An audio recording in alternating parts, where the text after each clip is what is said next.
আসসালামু আলাইকুম রহমতুল্লাহ বরকাত। বিসমিল্লাহির রহমানির রহিম। আলহামদুলিল্লাহ রাব্বিল আলামিন ওয়াসসালাতু ওয়াসসালামু আলা সাইয়্যিদিল মুরসালিন নবিয়িনা মুহাম্মদ ওয়া আলা আলিহি ওয়া সাহবিহি আজমাইন।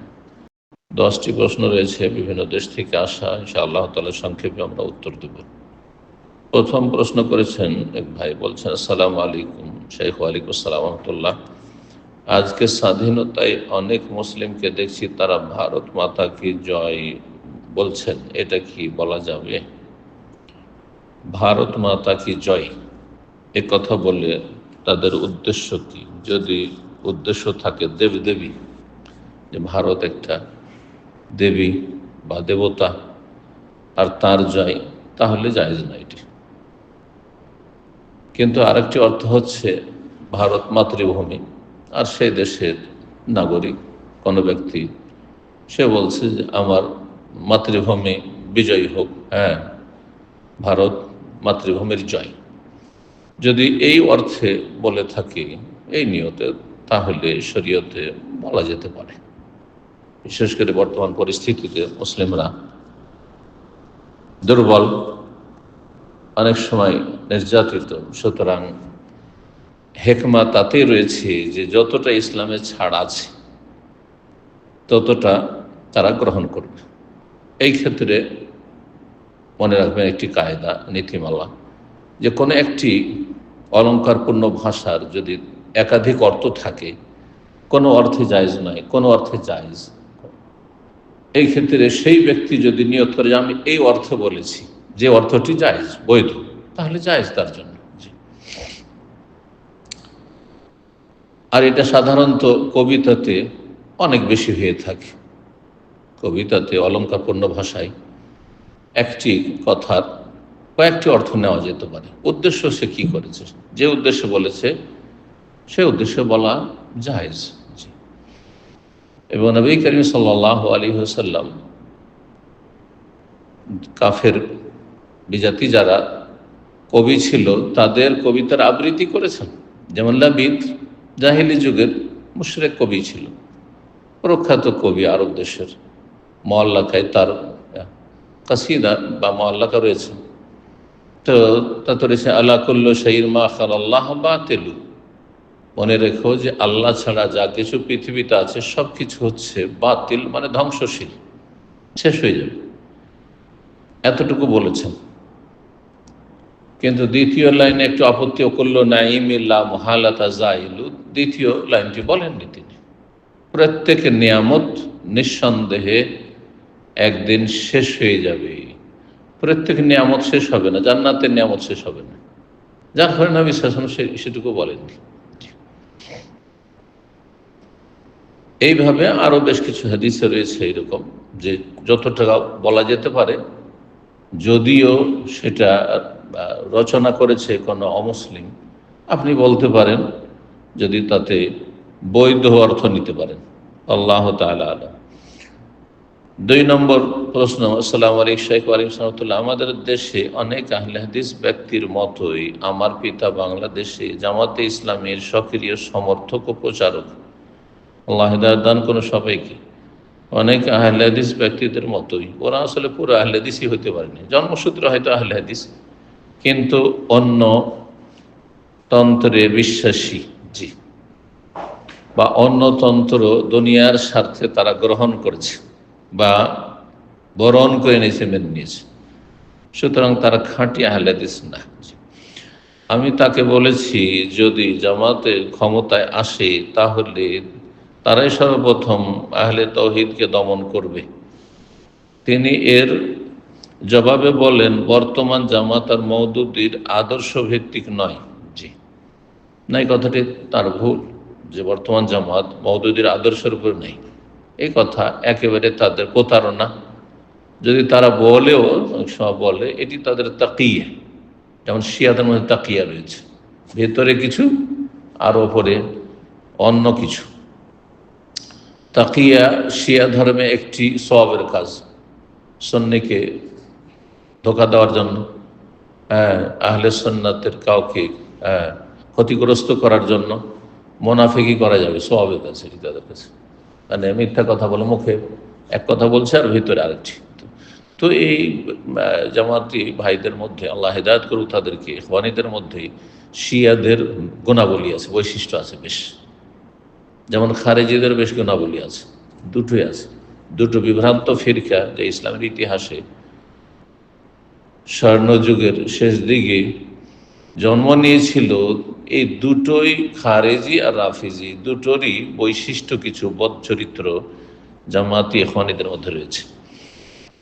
দেশের জন্য তারাই উত্তম সমাধান না, মোটেই সমাধান না। এই গণতন্ত্র মোটেই সমাধান না, পশ্চিমা নিয়ম নীতিমালা মোটেই সমাধান না। দেশের জন্য সমাধান হচ্ছে আল কোরআন কারীম এবং রাসূলুল্লাহ সাল্লাল্লাহু আলাইহি ওয়াসাল্লাম। কোরআন সুন্নাহর দাওয়াত দিতে হবে। সালাফে সালেহ সাহাবায়ে কেরাম তাবেঈন তাবা তাবেঈন আমলে যে ইসলাম ছিল, সার্বিক ক্ষেত্রে সেই ইসলামের দিকে আহ্বান করতে হবে এবং সেই পথের প্রতীক হইতে হবে। ইমাম মালিক রাহিমাহুল্লাহ তাই বলেছেন। উম্মতের শেষ যুগের সমস্যার সমাধান তাতেই রয়েছে, যা দিয়ে সমস্যার সমাধান হয়েছে প্রথম যুগে। লাই ইয়াসলুহা আখিরু হাযিহিল উম্মাহ ইল্লা বিমা সালাহা বিহি আউয়ালুহা। প্রথম যুগকে আদর্শ না বানিয়ে যদি মন গড়া আদর্শ থেকে নিয়ে আসেন আর আশা করেন যে আমরা ইসলাম কায়েম করব, এটি আশাই থেকে যাবে, কোনোদিন এই আশার বাস্তবায়ন হবে না। কারণ ভুল পথে এসেছেন। বলছেন এবং আকীদা রাজনীতিতে গুরুত্বপূর্ণ নয়। নাউযুবিল্লাহ মিন যালিক। যে বলো আকীদা গুরুত্বপূর্ণ নয়, সে আকীদা বুঝেই না। আকীদা যদি ঠিক না থাকে তো আপনার কিবলাই ঠিক নেই। আকীদা হচ্ছে কিবলার মতো। যার ইসলামের মৌলিক বিশ্বাস ঠিক না, আকীদা মানে ইসলামের মৌলিক বিশ্বাস, মৌলিক বিশ্বাস আকীদার কিবলার মতো সালাতের। নামাজে যদি কিবলাই ঠিক না থাকে আর সারা জীবন নামাজ পড়তে থাকেন, চেষ্টাও করলেন না কিবলা জানা, অথচ জানার সুযোগ আছে, তাহলে আপনার এক রাকাতও নামাজ কবুল হবে না। মানুষের আকীদা পরিবর্তন করা সম্ভব নয়। সম্ভব কি সম্ভব নয়, আমাকে আপনাকে চেষ্টা করে যেতে হবে। রেজাল্ট ফলাফল রব্বুল আলামিনের হাতে। আমাকে আপনাকে বলা হয়েছে যে আমালু, কাজ করা, অথবা সাওবিল হক, হকের দাওয়াত দিতে থাকো। জি,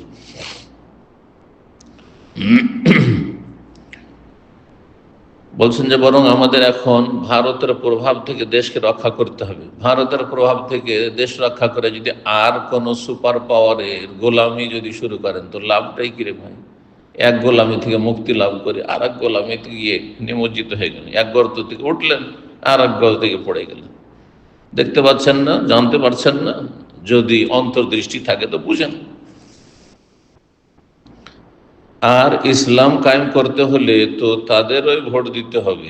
আমি এ বিষয়ে আপনার পরামর্শ কামনা করছি। ভোট দিয়ে কোনোদিন ইসলাম কায়েম হয়নি, হবে না। 1400 বছরের ইতিহাসে এমন একটি দেশ দেখান যে ভোটের মাধ্যমে ইসলামী রাষ্ট্র কায়েম হয়েছে, দেখাতে পারবেন না। আল্লাহ হেদায়েত দান করুন। 3 নম্বর প্রশ্ন বলছেন, আসসালামু আলাইকুম শাইখ। ওয়ালাইকুম সালাম। আজকের জামাত এমন সব দল ও ব্যক্তিকে একত্রিত করেছে যাদের আকীদা শিরক ও বেদাতে ভরপুর, যেমন চরমনাই পন্থী, এনায়েতুল্লাহ আব্বাসী পন্থী, মামুনুল হক পন্থী এই প্রমুখ। প্রশ্ন হচ্ছে, যে ব্যক্তি এইসব লোকদের ক্ষমতায় আনার জন্য সাহায্য করে, আল্লাহর কাছে সে ব্যক্তির অবস্থান কি হবে? তারা একই ক্ষেতের মূলা, একই ক্ষেতের ফসল। আপনার চরমনায় পন্থীর মধ্যে বিভ্রান্তি, বড় বিভ্রান্তি আকীদা রয়েছে। আব্বাসী জনপুরি পন্থী তো বিভ্রান্তি রয়েছে, দলাল সুফিজম রয়েছে, আর বিভিন্ন গুমরাহি রয়েছে। আর দেওবন্দি পন্থী, তবলিগ পন্থী, তাদের মধ্যেও দলাল গুমরাহি রয়েছে। জুলুমাতুম বাযহা ফাওকা বায, অন্ধকার সবই, কিন্তু কোনোটা কম অন্ধকার, কোনোটা বেশি গভীর অন্ধকার, এইরকম। আর তারপরে জামাতি ইখওয়ানী, তাদের মধ্যে বিদআত নেই। বললেন যে যাদের আকীদা শিরক ও বিদআতে ভরপুর, এদের কথা বলছেন। কিন্তু জামাতির কি, তারা তাওহীদ সুন্নাহর অনুসারী, তারা বিদআতি না। তাদের খাওয়ারিজদের বিদআত নেই, তাদের রাওয়াফিজ শিয়াদের বিদআত নেই। বলে শিয়াদের সাথে তার মহব্বত নেই। কি করে উম্মাহাতুল মুমিনিন রাদিয়াল্লাহু তাআলা আনহুন্না, নবী সাল্লাল্লাহু আলাইহি ওয়াসাল্লাম সহধর্মিণী, নবী সাল্লাল্লাহু আলাইহি ওয়াসাল্লামের পরিবার এবং সাহাবায়ে কেরাম রাসূলুল্লাহ সাল্লাল্লাহু আলাইহি ওয়াসাল্লাম জানে মুহাজির আনসার, তাদের শত্রুরা তাদের মিত্র হইতে পারে। তাহলে এটা কি কোনো তৌহিদ সুন্নাতের অনুসারীর চরিত্র না, মোটেই নয়। তাদের আকীদাতেও সমস্যা রয়েছে এবং তাদের মানহাজেও সমস্যা রয়েছে, সব কিছুতেই সমস্যা রয়েছে। আমি এই বিষয়গুলি ধারাবাহিক যে 8-9টি আলোচনা আছে তাতে প্রথম আলোচনাটিতে বলেছি, বিস্তারিত জানার জন্য সেখানে শুনে নিতে বলছি ভাই বোনদের। বলছেন, যে ব্যক্তি এসব লোকদের ক্ষমতা আনার জন্য সাহায্য করে আল্লাহর কাছে, সে ব্যক্তির অবস্থান কি? তাদের ক্ষমতায় যাওয়া আর ওদের ক্ষমতায় যাওয়া সব একই, সমস্ত আহলে বিদআত, কেউ আহলে সুন্নাত নাই। আল্লাহ বুঝার তৌফিক দান করুন। জি। 4 নম্বর প্রশ্ন বলছেন, আসসালাম শাইখ ওয়ালাইকুম সালাতুল্লাহ, সকল ইহুদি নাসারা কি কাফের? মুসা ও আলাইহিস সালাম ও ঈসা আলাইহিস সালামের প্রকৃত অনুসারী যারা ছিলেন তাদের বিষয়ে কি আকীদা রাখা উচিত? রাসূলুল্লাহ সাল্লাল্লাহু আলাইহি ওয়াসাল্লামের আগমনের আগ পর্যন্ত যারা আহলে কিতাব ছিল, ইহুদি এবং নাসারা, তারা যদি তৌহিদের উপর থেকে থাকে, তৃতীয়বাদে বিশ্বাসী না হয় খ্রিস্টান, অথবা ওজাইরকে আল্লাহর পুত্র না বলে থাকে, তৌহিদ রক্ষাকারী যদি তারা হয়ে থাকে, তাহলে তারা মুক্তি পাবে। কারণ তখনকার যুগে মুসা আলাইহিস সালাম, ঈসা আলাইহিস সালামের দিন ইসলাম ছিল। কিন্তু নবী সাল্লাল্লাহু আলাইহি ওয়াসাল্লামের আগমনের সাথে সাথেই সমস্ত আগের দিনগুলিকেই মনসুখ, রহিত করে দেওয়া হয়েছে। সুতরাং মুসা আলাইহিস সালামের দিন রহিতকৃত রাসূলুল্লাহর রিসালাত দ্বারা, সারা বিশ্বব্যাপী রিসালাত, ওমা আরসালনাকা ইল্লা রাহমাতান লিল আলামিন, বিশ্বজাহানের জন্য রহমত করে পাঠিয়েছি, রাসূল করে পাঠিয়েছি। ওমা আরসালনাকা ইল্লা কাফাতান, সমস্ত মানুষের জন্য পাঠিয়েছি। তারপর ইন্নী রাসূলুল্লাহি আলাইকুম জামিআন, সমস্ত মানব জাতির জন্য তোমাকে রাসূল করে পাঠিয়েছি।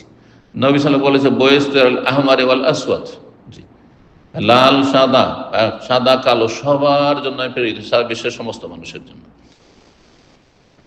সুতরাং নবী সাল্লাল্লাহু আলাইহি ওয়াসাল্লাম আগমনের পরে কেউ যদি নিজে তৌহিদের ওপরও থাকে, ধরেন তৌহিদের পর প্রথম কথা নাই ইহুদি খ্রিস্টানকে, আল্লাহর একত্ব তাদের মধ্যে নেই।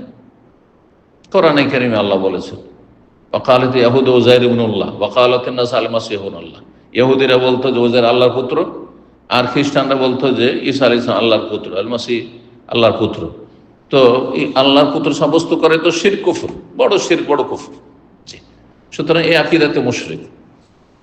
আর এই তৌহিদের ওপর কেউ নেই। প্রথম কথা, যদি তৌহিদের ওপর থাকে তো রিসালাত, লা ইলাহা ইল্লাল্লাহ যদি ঠিক থাকে, আর মুহাম্মদুর রাসূলুল্লাহর কেউ সাক্ষ্য প্রদান না করে, বিশ্বাস না করে, বাস্তবায়ন না করে, সে কাফের, সে চিরস্থায়ী জাহান্নামী।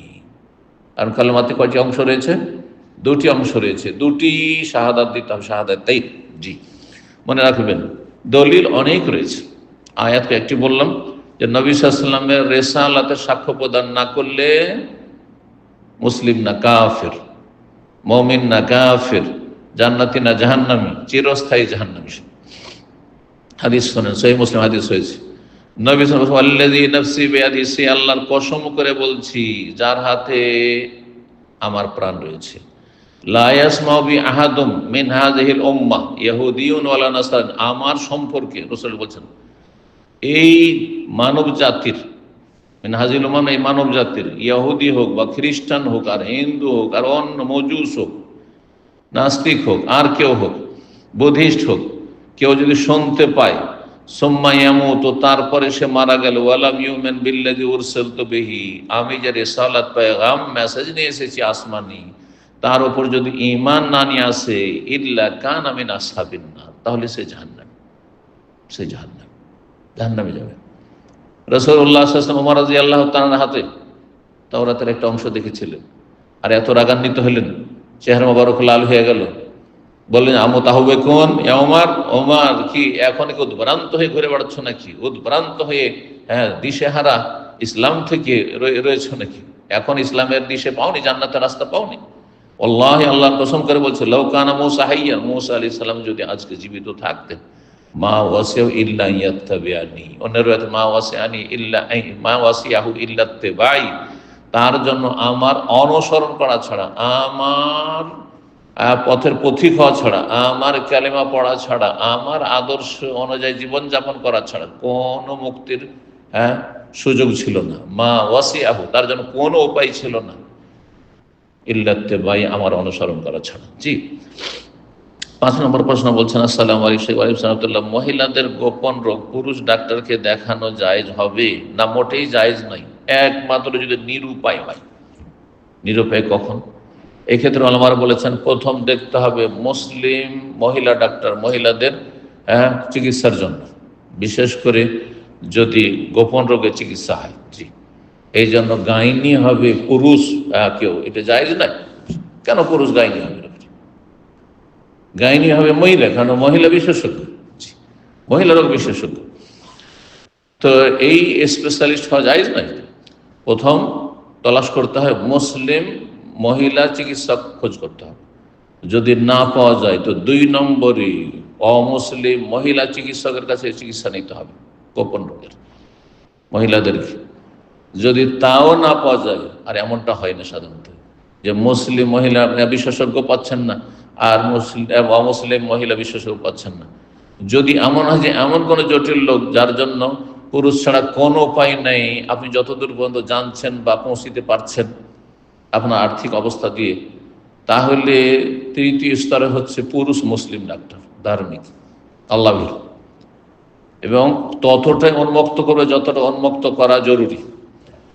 যদি তাও না পাওয়া যায়, শেষ হচ্ছে অমুসলিম পুরুষ। তাহলে মুসলিম পুরুষ বা অমুসলিম পুরুষ 3 নম্বর 4 নম্বরে তাদের স্তর। নিরুপায় না হলে এক কথায় মহিলারা যাবে চিকিৎসা করাতে পুরুষ ডাক্তারের কাছে, এটা হারাম। হ্যাঁ, মহিলা যাচ্ছে দাঁতের চিকিৎসার জন্য পুরুষ ডাক্তারের কাছে, অথচ মহিলা ডাক্তার আছে, জায়েজ নেই, হারাম, গুনাহগার। 6 নম্বর প্রশ্ন বলছেন, আসসালামু আলাইকুম, রিংটোন আর অ্যালার্মে আল্লাহু আকবার, আল্লাহু আকবার, লা ইলাহা ইল্লাল্লাহ, আল্লাহু আকবার, ওয়ালিল্লাহিল হামদ দেওয়া যাবে না? মোটেই জায়েজ নেই। এটি অবমাননা। এতে আপনি অসম্পূর্ণ থাকছে কথা, আর তখনই আপনি রিসিভ করে নিচ্ছেন। হ্যাঁ, লা ইলাহা হয়েছে আর রিসিভ করে নিলেন, মানে এলাহা নেই আপনার, তাহলে কত বড় আপনি অপরাধ করলেন আপনি। সুতরাং এটা অনেক সময় কাবিরা গুনাহে পৌঁছে দেবে। রিংটোনে আল্লাহর জিকির আজকার রাখা অনেক সময় কাবিরা গুনাহে পৌঁছে দেবে, নাজায়েজ সর্বাবস্থায়। জি। 7 নম্বর প্রশ্ন বলছেন, আসসালামু আলাইকুম, কবর কেন্দ্রিক মসজিদ আর মাজার কেন্দ্রিক মসজিদের দুইটাতে সালাত আদায় করার কি আলাদা বিধান আছে? কবর কেন্দ্রিক মসজিদ মানে মসজিদে কবর আছে আর মসজিদে মাজার আছে, একই কথা। সেই কবর কোনো পীরের থাক, চাদর চড়ানো পাকা কবর থাক আর কাঁচা কবর থাক, দুটোই হারাম, জায়েজ নয়। এবং এতে লানত রয়েছে, যারা এই কাজগুলি করেছে তার লানত রয়েছে। যারা এটাকে স্বীকৃতি দিয়েছে অথবা রেখেছে অথচ সেটা সরিয়ে দিতে পারবে, তাদের উপরে লানত হবে। লান আল্লাহুল ইয়াহুদ ওয়ান নাসারা, ইহুদি নাসারাদের কেন লানত হচ্ছে? ইত্তাখাযু কুবুরাম মাসাজিদা। জি, নবীদের, ভালো মানুষদের কবরকে মসজিদে পরিণত করেছিল, মসজিদে কবর দিয়েছে, অন্যায় হলে কবর মসজিদ তৈরি করেছে। 2 অবস্থায় লানত রয়েছে। দুটোতেই কি সালাত পড়া যাবে না পড়া? মোটেই পড়া যাবে না। জি, যেখানে কবর রয়েছে মসজিদের ভিতরে, সেই মসজিদে সালাত পড়া যাবে না, বাইরে কোথাও সালাত পড়বে। 8 নম্বর প্রশ্ন, আসসালামু আলাইকুম, জানাজার সালাতের কেরাত চুপে পড়া উত্তম নাকি জোরে পড়া উত্তম? উত্তম কোনটি? এই ক্ষেত্রে আবু উমামা রাদিয়াল্লাহু তাআলা যে হাদিস রয়েছে, আর সেই হাদিসের আমল করে অধিকাংশ আইম্মা কিরামদের মত, ওলামাদের মত হচ্ছে যে সূরা ফাতিহা অন্যান্য দোয়াগুলি আস্তে পড়তে হবে, আস্তে পড়তে হবে, এটি উত্তম, এটি হচ্ছে সুন্নাত। কিন্তু ইবনে আব্বাস রাদিয়াল্লাহু তাআলা হাদিস রয়েছে, আর তিনি উচ্চস্বরে পড়েছেন আর বলেছেন, যাতে তোমাদেরকে এভাবে পড়লাম যাতে জানতে পারো তোমরা বা শিখতে পারো যে এটি সুন্নাত, মানে সূরা ফাতিহা পড়তে হবে। তাহলে কাউকে তালিম দেওয়ার জন্য, শেখানোর জন্য কেউ যদি একটু জোরে পড়ে তো জায়েজ রয়েছে। যেমন ভারত, বাংলাদেশ, পাকিস্তানের আহলে হাদিসরা অধিকাংশই জোরে পড়ে, জায়েজ রয়েছে, কিন্তু উত্তম হচ্ছে আস্তে পড়া। আল্লাহু আ'লাম। 9 নম্বর প্রশ্ন বলছেন, আসসালামু আলাইকুম শেখ। ওয়ালাইকুম সালাম ওয়া রাহমাতুল্লাহ। বীরে মওনার ঘটনায় কুরাইশদের নিকট বন্দী থাকা অবস্থায় আল্লাহ তাআলার নিকট হতে আঙ্গুরের থোকা থেকে আঙ্গুর খেতে দেখা যেত খুবাইব রাদিয়াল্লাহু তাআলা আনহুকে। এটা আমি মাসিক মদিনায় অনেক আগে কথাটি পড়েছিলাম, কথাটি কি ঠিক? জি, এটি সাহাবায়ে কেরামদের কেরামতের অন্তর্ভুক্ত। সাহাবীরা আম্বিয়া রসুলগণের ওপর সব পরে, আম্বিয়া রসুলগণের পরে সাহাবায়ে কেরামগণ রাদিয়াল্লাহু তাআলা সবচেয়ে ফজিলতপূর্ণ এবং তারা সম্মানিত, তাদের মর্যাদা হচ্ছে আম্বিয়া রসুলগণের পরে। সুতরাং তাদের কারামত হবে না, তার কার কারামত হবে? অসাধারণ অলৌকিক কিছু দেখা নবী ছাড়া অন্য কারো থেকে, এটি হচ্ছে বা জানা যদি প্রকাশ পায়, তার হাতে থাকে না, সেটিকে কারামত বলা হয়। আল্লাহ তা দিয়ে সম্মানিত করেন। কিন্তু আল্লাহর ওলি হওয়ার জন্য কারামত শর্ত নেই। বেদাতি সুফিরা বলে আল্লাহর ওলি মানে কেরামতে ছড়াছড়ি থাকতে হবে, এইটি বেদাতি কথা, গুমরাহি কথা। কিন্তু আল্লাহর ওলিদের কেরামত সাব্যস্ত হতে পারে। আর যদি নাও হয় কারামত কারো, তো তাতে আল্লাহর ওলি হওয়াতে সে বাধাগ্রস্ত এমন কথা নাই। জি। তারপরে ফাসেক, ফাজের, পাপিষ্ট, মদখোর, বেদিন, বেনামাজি, কাফের থেকে অলৌকিক কিছু হইতে পারে, কিন্তু সেটাকে ওলামারা বলেছেন সেটা সেহের, জাদু। জাদুতে অসাধারণ কিছু আপনারা দেখেছেন, মাটির গুলি থেকে রসগোল্লা খাওয়াচ্ছে, হ্যাঁ, জীবিত মানুষকে জবাই করে দিচ্ছে, আবার জীবিত করে দিচ্ছে, হ্যাঁ মনে হচ্ছে। কিন্তু এগুলো যে আপনার চোখে আপনার নজরবন্দি যেটি বলা হয়, সেহের, জাদু করেছে, জাদু করেছে। তো অসাধারণ কিছু হইলেই যে অলিউল্লাহ বলবেন না, অসাধারণ অলৌকিক কিছু দেখলে নবী রসুল থেকে যদি হয়ে থাকে তো তার নাম মুজিজা। আল্লাহর নেক বান্দা কোরআন শোনা অনুসারী তাদের থেকে যদি প্রকাশ পেয়ে থাকে তাহলে কারামত। বেদাতি মোল্লাদের থেকে, বেদাতি পীর থেকে হয়ে থাকে, তাহলে জানতে হবে যে সেখানে সেহের, জাদুর কোনো মন্ত্রতন্ত্র আছে, না হয় শয়তানের সাহায্য আছে। শয়তান সাহায্য করছে, যেহেতু শিরক বিদআতের দিকে মানুষকে আহ্বান করছে, শয়তানের দল বাড়াচ্ছে, জাহান্নামী বাড়াচ্ছে, সেই জন্য তাদের সহযোগিতা করছে শয়তান, এটা হতে পারে।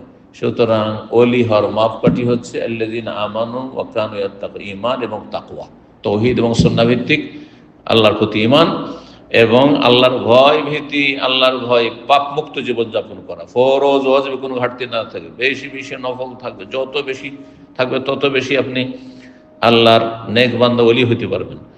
কিন্তু প্রত্যেক মুমিন সাধারণ ওলি, প্রত্যেক মুমিন আল্লাহ সাধারণ, আল্লাহ ওলিউল মুমিনিন, কোরআন আল্লাহ বলছে আল্লাহ ওলিউল্লাযীনা আমানু, প্রত্যেক মুমিন মুসলিমের আল্লাহ ওলি।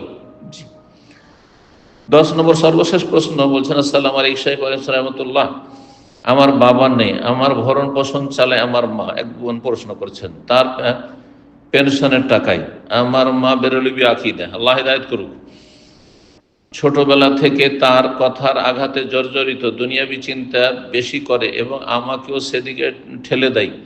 আমার বাবা আহলে হাদিস ছিল, কিন্তু তিনি মারা যাবার পর আমি আমার মায়ের দ্বারা অনেক মানসিক টর্চারের শিকার হয়েছি। আপনার বাবা আহলে হাদিস কেমন আহলে হাদিস ছিল যে বেরলবি মাজার পূজারি বিয়ে করেছে? কোনো আহলে হাদিসের জায়েজ নাই যে এইরকম আপনার মাজার পূজারি বিয়ে করবে জেনে শুনে। আর যদি জানতে পারে তওবা না করে, তার সাথে সংসার করা যায় না, কারণ বড় শিরকি আকীদা বিশ্বাসী না। নবী আলিমুল গায়ব, নবী হাজির নাজির, নবীর কাছে সাহায্য চাইতে হবে, নবী সব কিছু দিতে পারেন। আউযু বিল্লাহ। সালাফি শাইখদের দর্শ শুনলে শাইখদের সাথে আমাকে জড়ি এমন বাজে বাজে গালি দেই, বলার মতো না। ভাই আছে কিন্তু ভাইয়ের বউ বোঝা মনে করছে, আল্লাহ হিদায়াত করুক সবাইকে। আমি গ্রাজুয়েশন শেষ করে সরকারি চাকরির প্রিপারেশন নিচ্ছি, যদিও চাকরি করার ইচ্ছা আমার নেই, সংসার করার ইচ্ছা, বয়স 25+ হয়ে গেছে, কিন্তু অনেক বছর যাবৎ চেষ্টা করিও বিয়ে এগোচ্ছে না। আল্লাহ সহজ করুন, আল্লাহ ভালো ব্যবস্থা করুন, উত্তম বিকল্প দান করুন। আমি একাডেমিক পড়াশোনা বাদ দিয়ে দ্বীনি ইলম অর্জনের চেষ্টা করছিলাম, কিন্তু পরিবারের কোনো সাপোর্ট না থাকায় একাডেমিক পড়ালেখার সাথে এখন চাকরির পড়াও পড়তে হচ্ছে, না হলে আমাকে অনেক অপমান করে মানসিক টর্চার করে, দিন ক্ষতির সম্মুখীন হয়। আমার জন্য এই পরিস্থিতিতে চাকরি করা কতটুকু মঙ্গলজনক হবে আমি বুঝতে পারছি না, কিছু পরামর্শ দেবেন। চাকরি করা যায় শর্ত সাপেক্ষ, যদি মহিলাদের মাঝে চাকরি করে তো জায়েজ, কোনো অসুবিধা নেই, যদিও তাতে কিছু অসুবিধার দিক রয়েছে। স্বামীর হক যথাযথ আদায় করা, ছেলে মেয়েদের হক পরিচর্যা যথাযথ আদায় করা, সেটা হয়ে ওঠে না। আবার স্বামী ডিউটি করে এসেও আরামসে তো লম্বা হয়ে বিছানায় পড়ে থাকবে না, ঘুমাবে, আরাম বিশ্রাম করবে। কিন্তু আপনি একজন মহিলাকে, বিবাহিতা মহিলাকে চাকরি করে ডিউটি করে সাথে সাথে পাকশাক শুরু করতে হবে, তো ডবল ডিউটি। তো এই ডবল ডিউটি কেন বা নিতে যাবেন? বিভিন্ন দিকে ক্ষতির দিক থাকলেও শরীয়তে জায়েজ নয়, যদি ভালো পরিবেশে, যেখানে বেগানা পুরুষ একাকার হয়ে কাজ করে না, সেখানে মহিলারাই শুধু কাজ করে, এমন কোনো যদি প্রতিষ্ঠান হয়, আর এরকম প্রতিষ্ঠান খুব কমই আছে, তাহলে জায়েজ। আর পুরুষদের সাথে পাশাপাশি পাশে একজন পুরুষ বসে আছে, আরেকজন মহিলা চাকরি করছে, একই সাথে একাকার হয়ে।